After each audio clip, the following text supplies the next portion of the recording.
Company જે છે એ અગાઉ પણ વિવાદમાં આવેલી છે. 4 એફઆઈઆર નોંધાઈ હતી. એમાં ઈડીએ આ કેસમાં કાળા નાના ખાલી એક પેપરની જે કિંમત સામે આવી છે એની ઉપરથી આખી આ તપાસ શરૂ કરવામાં આવી. એક પેપરના 70 થી 80 લાખ રૂપિયા લેવાતા હોય આ જ કંપની વિવાદમાં આવી છે. બરાબર છે. અને સરકાર રોલ આવ્યો તો ઈડીએ તપાસ કરી હતી. પછી આગળ શું થયું એ ખબર નથી. પરંતુ અને યોગી સરકારે ઉત્તર પ્રદેશની જે યોગી સરકાર છે એને બ્લેકલિસ્ટ કરી દીધી છે. આ જે કહી રહ્યા છે કે ભાઈ એ લોકો ભૂલથી રેડ, કોઈ દિવસ ભૂલથી રેડ થાય. સરકારી ભરતીમાં જે પરીક્ષા લેવાતી હોય છે અને તે પરીક્ષામાં અનેકવાર પેપર લીક થવાની ઘટનાઓ સામે આવતી હોય છે. પરંતુ હવે આ પેપર લીકની ઘટનાને લઈને કેન્દ્ર સરકાર દ્વારા પણ કડક પગલાં છે તે ભરવાની શરૂઆત કરવામાં આવી. કેન્દ્ર સરકારની એજન્સી દ્વારા હવે આવી એજન્સીઓ સામે જે તડાપ છે તે મારવામાં આવી છે. ઈડી દ્વારા કર્ણાટકની અંદર જે પેપર લીકની ઘટના સામે આવી હતી, ઓએમઆર સીટની અંદર જે છેડા કર્યા હોવાના ગંભીર આક્ષેપો અને લાંચ રૂશ્વત આપ્યા હોવાના જે ગંભીર આક્ષેપો જે એજન્સી સામે કરવામાં આવી તેને લઈને ઈડી દ્વારા તપાસનો ધમધમાટ શરૂ કરવામાં આવ્યો છે. અને આ તપાસ માત્ર કોઈ એક સ્ટેટમાં કે કોઈ એક જગ્યા ઉપર નહીં, પરંતુ કર્ણાટક, ગુજરાત ને અમદાવાદમાં થઈ કુલ 21 જગ્યા ઉપર ઈડીએ રેડ કરી છે અને તપાસનો ધમધમાટ શરૂ કરવામાં આવ્યો છે. ત્યારે કઈ એજન્સીના ત્યાં ઈડી દ્વારા રેડ કરવામાં આવી, કેવા ગંભીર આક્ષેપો લગાવવામાં આવ્યા છે, આ તમામ બાબતે આપણી સાથે ચર્ચા કરવા અમારા એડિટર રિતેશ શાહ જોડાયા છે. તેમની સાથે આપણે ચર્ચા કરીશું. પરંતુ એ પહેલા જો અમારી લલકા ન્યૂઝ ચેનલને સબસ્ક્રાઇબ ના કરી હોય તો તે સબસ્ક્રાઇબ જરૂરથી કરી લેજો. નમસ્કાર, લલકા ન્યૂઝ સાથે હું મયુર મેવાડા.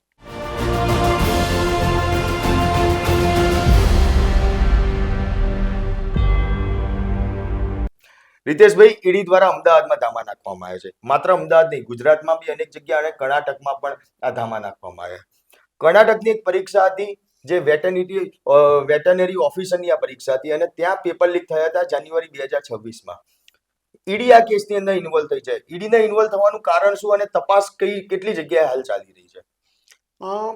મયુર, આજે જે છે ઈડી દ્વારા જે કર્ણાટકમાં જે એક્ઝામ લેવાઈ હતી પશુ ચિકિત્સા અધિકારીઓની ભરતીની જાન્યુઆરી 2026માં એક્ઝામ લેવાઈ હતી.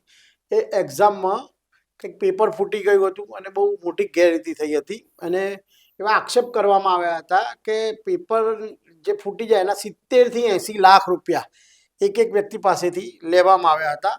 એ 70 થી 80 લાખ રૂપિયાનું કરપ્શન કરવામાં આવ્યું હતું. એના કારણે ઈડી અંદર ઇન્વોલ્વ થયેલી છે અને ઈડી અંદર એ તપાસ કરી રહી છે કે ખરેખર સત્ય શું છે. અને આવું ઈડી દ્વારા 21 જગ્યાએ દરોડા પાડવામાં આવ્યા છે. અને 21માં સૌથી કર્ણાટક તો છે જ, સૌથી મહત્વની વાત કર્ણાટક તો છે જ, પરંતુ ગુજરાત અને ગુજરાતની અંદર એ પણ અમદાવાદની અંદર દરોડા પાડવામાં આવ્યા છે. અમદાવાદની અંદર એજ્યુટેસ્ટ નામની એક કંપની છે, એની અંદર દરોડો પાડવામાં આવ્યો છે. એના માલિક છે વિનીત આર્યા. બરાબર છે. અને હાલ સવારે 8 વાગ્યાથી ઈડીએ આ એજ્યુટેસ્ટનું જે ઓફિસ છે વિનીત આર્યાની, એજ્યુટેસ્ટ સોલ્યુશન પ્રાઇવેટ લિમિટેડ નામની કંપની જે છે એ જેબીઆર કોર્પોરેટ હાઉસની અંદર દરોડા પાડ્યા છે. હાલ પણ એ પ્રક્રિયા ચાલુ જ છે. ઈડીની અધિકારીઓ ત્યાં તપાસ કરી જ રહ્યા છે. અને આ કંપની જે છે એ અગાઉ પણ વિવાદમાં આવેલી છે. એજ્યુટેસ્ટ કંપની છે. એટલે આ મેં તમને કીધું એમ 21 જગ્યાએ દરોડા પાડવામાં આવે. એમાં આપણે એટલા માટે કહીએ છીએ કે ગુજરાત અને ગુજરાતમાં પણ એ પણ અમદાવાદના સિંધુ ભવન વિસ્તારની અંદર આ એજ્યુટેસ્ટ નામની કંપની આવેલી છે અને ત્યાં આગળ દરોડો હાલ ચાલી રહ્યો છે. તમને જણાવી દઉં કે 21 સ્થળોમાં જો એક સાથે સર્ચ ઓપરેશન હાથ ધર્યું છે અને એમાં કંઈક મહત્વના દસ્તાવેજો અને ડિજિટલ પુરાવા પણ એકઠા કરવાની તજવીજ હાલ ચાલી રહી છે. અને prevention of money laundering act એટલે PMLA ની કલમ 17 હેઠળ આ કાર્યવાહી કરી છે. અને બેંગ્લોર ઝોનલ ઓફિસ દ્વારા સ્થાનિક પોલીસ સાથે સંકલન કરીને આ મેગા સર્ચ ઓપરેશન હાથ ધરવામાં આવ્યું છે. એટલે બેંગ્લોરના વિધાનસૌધા પોલીસ સ્ટેશનમાં જે ફરિયાદ નોંધાઈ હતી, 4 એફઆઈઆર નોંધાઈ હતી, એમાં ઈડીએ આ કેસમાં કાળા નાના એટલે મની લોન્ડરિંગના એંગલથી તપાસનો ધમધમાટ શરૂ કર્યો છે. મયુર, પણ રીતેશભાઈ, એક સવાલ એ થાય છે કે જે તપાસનો ધમધમાટ શરૂ કર્યું, આજે ઈડી ઇન્વોલ્વ થઈ છે આ કેસની અંદર, તો કોઈ એવી એમાઉન્ટ સામે આવી છે કે આટલા રૂપિયાના કાળા નાણાંની તપાસ છે તે કરવામાં આવી રહી છે, કે હજી હાલ તપાસ ચાલે છે, માત્ર ખાલી એક પેપરની જે કિંમત સામે આવી છે એની ઉપરથી આખી આ તપાસ શરૂ કરવામાં આવી એટલે એક પેપરના 70 થી 80 લાખ રૂપિયા લેવાતા હોય તો આ તો લાખો ઉમેદવારો હશે, કદાચ કેટલા છે મને ખબર નથી, પણ લાખો ઉમેદવારો. એટલે આમાં કાળા નાણાંની હેરાફેરી થઈ છે, એટલા માટે જ ઈડી ઇન્વોલ્વ થયેલી છે. અને કરોડો રૂપિયા હશે કદાચ, અને આમાં હવાલા કૌભાંડ થયેલું હશે તો જ ઈડી અંદર જોઈન થયેલી હોય. ઈડીએ જે 21 જગ્યાએ દરોડા પાડ્યા છે એમાં બેંગ્લોર, હસન, ચિત્રદુર્ગ, દાવંગરે, રાયચુર, કારવાર, કલબુર્ગી, બેલાગવી અને ગુજરાતના અમદાવાદ ખાતે આ દરોડા પાડવામાં આવ્યા છે.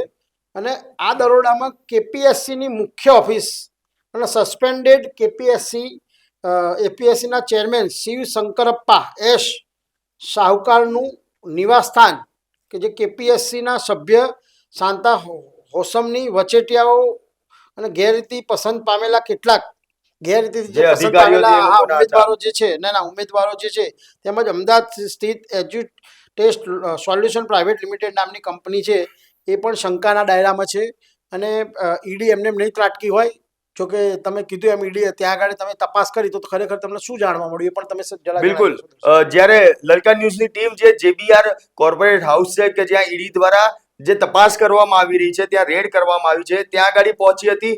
તે દરમિયાન જે જેબીઆર હાઉસ કોર્પોરેટ હાઉસના જે ત્યાંના જે કર્મચારી છે તેમના દ્વારા જે વાત કરવામાં આવી તે પણ એકવાર અમે તમને દેખાડી, અને સાથે ત્યાં આગળ જ્યારે અમે પહોંચ્યા ત્યારનો જે ચિતાર હતો તે પણ અમે તમને દેખાડીશું. तो जनवरी 26 का है, हमने कुछ प्रोजेक्ट किया ही नहीं है, ये तो कुछ गलत फहमी की वजह से ये लोग आया है. आपके आप यहाँ जेबीआर में हो सर? हाँ हाँ, अच्छा, आपका नाम सर? मेरा नाम इब्राहिम है. ठीक है, तो अगर आपको कुछ भी आपको इसका कुछ भी प्रूफ चाहिए तो कल हम दे सकता है. हमने कुछ प्रोजेक्ट किया ही नहीं है. ये अच्छा, जनवरी 26 में जो कुछ प्रोजेक्ट केपीएससी ने जो किया है उसके रिलेटेड अभी ये जो 21 जगह पे ये जो एग्जाम के पेपर लीक का जो मामला है तो वो कब हुई थी एग्जाम हैं? सर? वो एग्जाम वो तो हमको पता ही नहीं है. That's what I am telling. तो इसके बारे में आप गलत कुछ भी इंफॉर्मेशन नहीं, हम तो इसलिए तो खड़े थे कि मुझे अंदर से बोला कि भाई 2 मिनट खड़े रहो सर, आ रहे हैं. मैं इसीलिए खड़ा रहा कि हाँ. भाई आने दो, बात करते हैं क्या है. हाँ, तो मैं आपको क्लियर कट बता रहा हूँ. अभी इन लोगों से बात किया ना हमने, तो उन लोग ये जो अभी इन्वेस्टिगेशन जो कर रहे हैं वो जनवरी 26 में कुछ एग्जाम केपीएससी ने, कर्नाटका पब्लिक सर्विस कमीशन ने जो किया था उसका है. हाँ, तो राइट. उसमें हमारा कुछ हमने कुछ ऐसा कुछ एग्जाम किया ही नहीं है.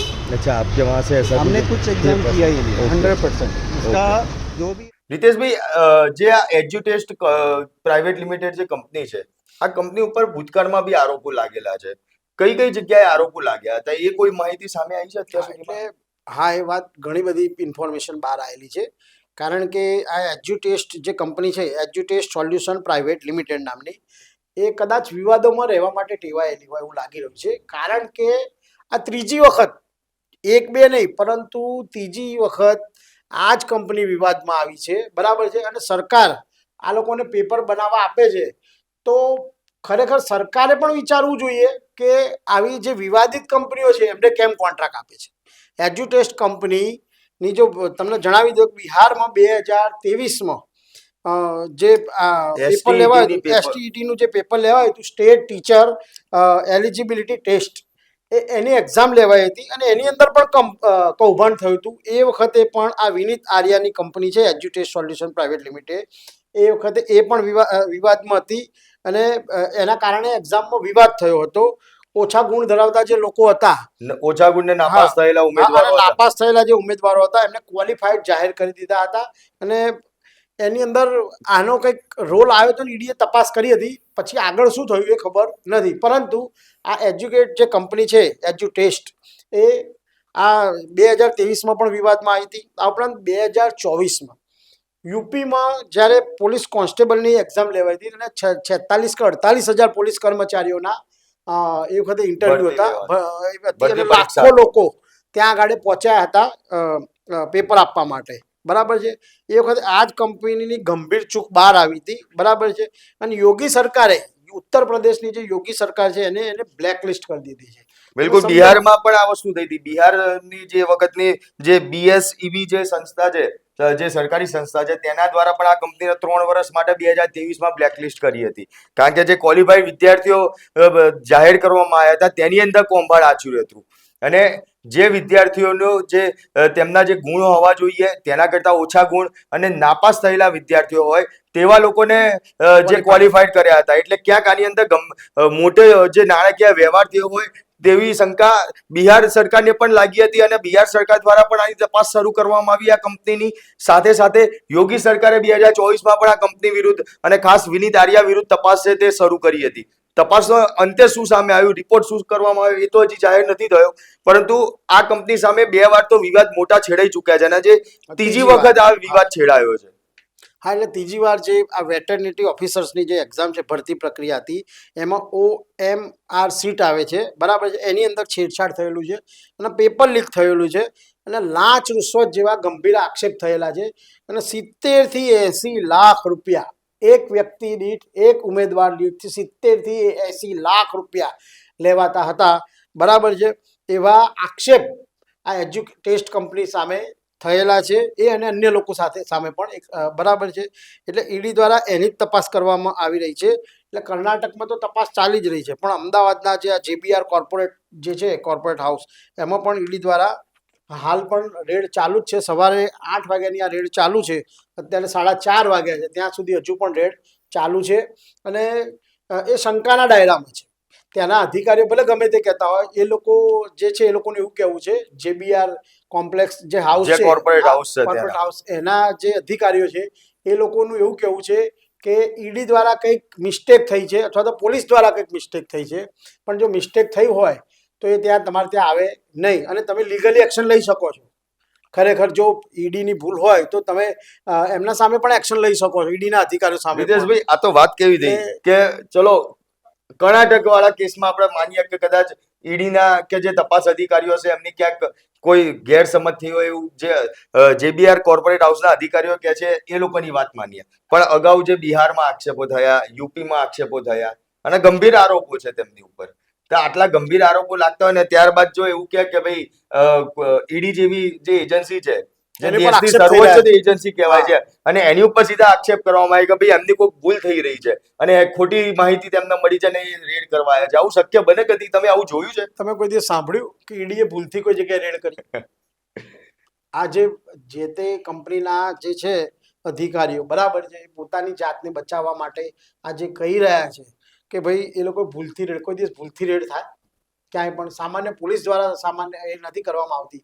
તો ઈડી જેવી આખી દેશની જે હવાલા કૌભાંડની તપાસ કરે છે, દેશની સૌથી સર્વોચ્ચ એજન્સી છે, એ એજન્સી દ્વારા દરોડો પાડવામાં આવ્યો, બરાબર છે. એ દરોડો એમને એમ નહીં હોય, કંઈક તો હશે જ, બરાબર. ડિજિટલ એવિડન્સ તેના ત્યાંથી JBR હાઉસમાંથી ડિજિટલ એવિડન્સો પણ બધા કલેક્ટ કરવામાં આવ્યા છે, ફાઇલો બધી કલેક્ટ કરવામાં આવેલી છે. એટલે આ કેવી ગેરસમજ, એ પણ એક મોટો સવાલ ઉભો થાય છે. હા, એટલે આ જે છે કે ભાઈ મેં તમને પહેલા જ કીધું કે ભાઈ OMR સીટની અંદર સાથે છેડછાડ થઈ છે, પેપર લીક, માર્કિંગ કૌભાંડ અને સગાવતના આવા આક્ષેપો થયેલા છે. પ્લસ કૌભાંડીઓના ઓડિયો રેકોર્ડિંગ પણ ફરિયાદીએ રજૂ કરેલા છે, જે ત્યાં ફરિયાદ થઈ છે કર્ણાટકના જે તે પોલીસ સ્ટેશનમાં, બરાબર છે. ત્યાં આગળ ઓડિયો રેકોર્ડિંગ પણ કરવામાં આવેલા છે. જે 4 FIR થઈ છે, એ 4 FIR પૈકીના એક ફરિયાદીએ કરેલા છે. એટલે આ જે વિનીત આર્ય છે, એ વિનીત આર્ય કોઈ બાહુબલી હોઈ શકે, કારણ કે એને કોઈ રાજકીય સપોર્ટ હશે કોઈ મોટો, તો જ એ વ્યક્તિના કોન્ટ્રાક્ટ મળતા હશે, બાકી એમને મળે નહીં. તમે સમજો, 1 વાર હોય ભૂલ થાય, 2 વાર થાય, પણ 3 વાર, બરાબર છે, ભૂલ થાય એવું વાત તમારા ગળે ઉતરે છે? આ હું તમને પૂછું છું.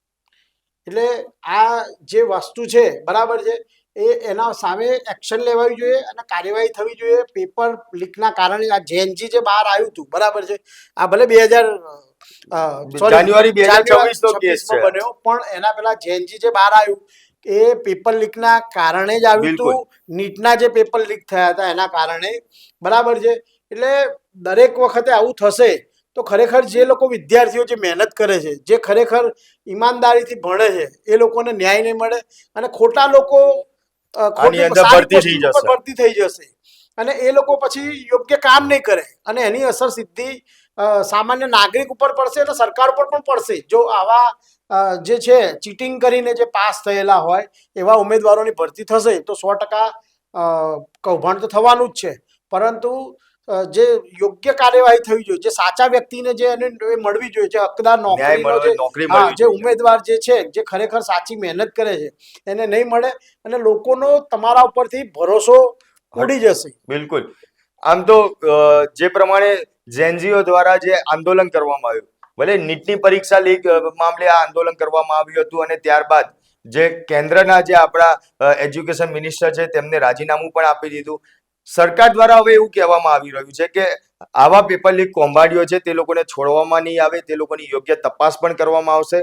ત્યારે હવે જોવાનું રહેશે કે જે આ એજ્યુટેસ્ટ જે પ્રાઇવેટ લિમિટેડ કંપની છે તેની સામે સરકાર દ્વારા જે ઈડી જે એજન્સી છે તે એજન્સી દ્વારા જે તપાસ કરવામાં આવી રહી છે, કર્ણાટક પોલીસ દ્વારા જે તપાસ કરવામાં આવી રહી છે, એ તપાસના અંતે ખરેખર આ એજન્સી સામે કોઈ યોગ્ય કાર્યવાહી કરવામાં આવશે કે પછી દર વખતની જેમ તેમને નિર્દોષ છોડી દેવામાં આવશે. બિહારમાં પણ આ જ એજન્સી ઉપર આરોપો લાગ્યા હતા, યુપીમાં પણ આ એજન્સી ઉપર આરોપો લાગ્યા હતા. યુપી બિહારમાં તો આ એજન્સી ઉપર બેન લગાવી દેવામાં આવ્યો. બિહારમાં 3 વર્ષ માટે અને યુપીની અંદર આ એજન્સીને સામે આજીવન બેન લગાવ્યો હોય યોગી સરકારે, તેવી પણ માહિતીઓ છે તે પ્રાપ્ત થઈ રહી છે. ત્યારે હવે કર્ણાટકમાં પણ આ જ એજન્સીનું કૌભાંડ સામે આવ્યું છે.